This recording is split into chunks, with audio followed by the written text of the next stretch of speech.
détour de la conférence ministérielle de la francophonie qui vient de se tenir à Yaoundé, nous avons la possibilité, dans le cadre politique, de vivre la francophonie dans les faits en rencontrant une organisation, elle s'appelle Toali Simalène, ou encore Maison de la francophonie. Merci d'être avec nous. Vous êtes la fondatrice et la présidente de cette association. Permettez-nous de comprendre quel est votre champ d'action, c'est quoi?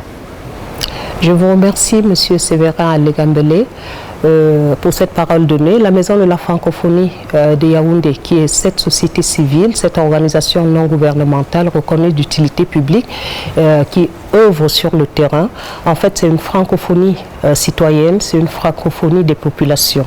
Nous sommes cette association qui permet aux populations de comprendre réellement ce que c'est que la francophonie, de ne pas confondre la francophonie à un pays, parce que les pères fondateurs de la francophonie sont bien des Africains, et donc savoir à partir d'une langue qui vous unit, qu'est-ce que vous pouvez faire ensemble, qu'est-ce que vous pouvez construire ensemble.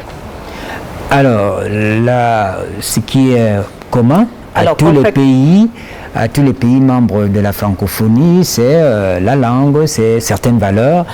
Vous, concrètement, au Cameroun, comment mettez-vous ces valeurs-là en exergue? Alors, je peux prendre l'exemple sur le point éducatif. Nous organisons, par exemple, les ateliers, les causeries éducatives, les ateliers de loisirs avec des enfants. Vous voyez, nos jeunes aujourd'hui se perdent quelquefois parce qu'il manque d'activités qui peuvent les occuper, des activités ludiques et des activités éducatives.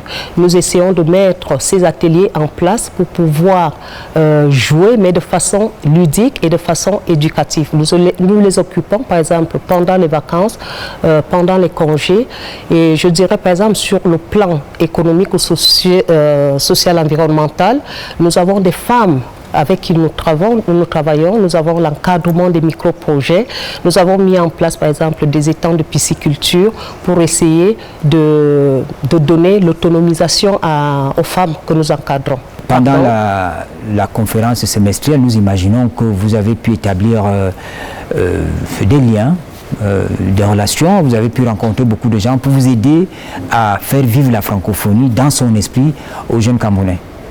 Oui, je dirais beaucoup de contacts avec des associations amies, des associations partenaires, c'est-à-dire d'autres sociétés civiles qui se sont retrouvées dans le cadre de la francophonie, notamment tout à l'heure avec l'APF, l'Assemblée parlementaire francophone, avec des ambassades également qui s'intéressent à nos activités. Et même sur le plan national, nous avons pu contacter par exemple Eden Africa, qui mène également les mêmes activités que Madame Dena. Nous avons été au colloque, nous avons apporté ensemble la contribution au niveau de l'Institut international, l'Institut des relations internationales du Cameroun. Justement, je voudrais qu'on revienne sur ce colloque, sur le forum jeunesse qui s'est tenu au campus de l'IRIC, et on posait la question: quelle est la contribution de la société civile dans la promotion de la francophonie, justement dans les dimensions de l'employabilité, de l'entrepreneuriat. Vous pensez que la société civile camerounaise, elle participe effectivement à la promotion de ces valeurs?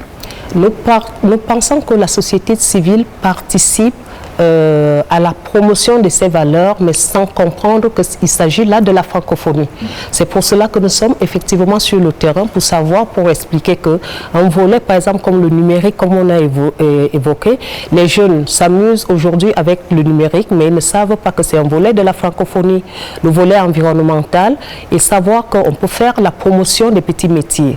Au niveau de l'IRIC, on a évoqué, par exemple, c'est pas tout le monde qui a la possibilité d'avoir le matricule, mais si on forme ces jeunes, s'il y a vraiment la formation professionnelle, une formation professionnelle qui est continue, les jeunes pourront comprendre qu'ils ont les clés en main. Mais ces jeunes-là, ils ont besoin d'être accompagnés par des adultes que nous sommes. Ils ont besoin d'être écoutés, ils ont besoin d'être soutenus pour qu'ils aient confiance en eux. Vous, dans votre association Toali Simalène, la Maison de la francophonie, vous avez suffisamment de moyens pour conduire votre action, vous êtes accompagné par l'OIF, comment vous vous déployez? Alors, vous savez, les associations, c'est le bénévolat. Il faut déjà avoir la passion. Il faut aimer ce qu'on aime, il faut aimer son métier pour voir par la suite. Je peux dire aujourd'hui, l'État camerounais qui nous a reconnus nous a beaucoup accompagnés sur le plan technique. Peut-être les budgets sont très limités, c'est pas évident, mais pour l'instant, l'OIF, peut-être ça arrivera, mais pour l'instant, on fait avec des moyens et on espère. Alors, nous sommes dans le cadre de la décentralisation au Cameroun. C'est bien de parler de la francophonie, peut-être dans les grandes villes. Est-ce que vous, par exemple, vous comptez vous déployer au niveau des collectivités territoriales décentralisées pour faire étendre votre action? Vous savez, le réseau, les maisons de la francophonie constitue aujourd'hui un réseau international des maisons des francophonies, où je suis coprésidente du réseau international et pour le réseau Afrique, présidente du réseau Afrique des maisons des francophonies. Et le Cameroun vient de reconnaître également notre activité sur le territoire et où on a appelé à déployer les maisons de la francophonie, ces maisons qui vont regrouper donc tous les acteurs de la francophonie, tous ceux qui mènent la francophonie sur le territoire, c'est-à-dire de façon pratique. Quels sont les chantiers futurs de 3 Lys Simalène, Maison de la francophonie?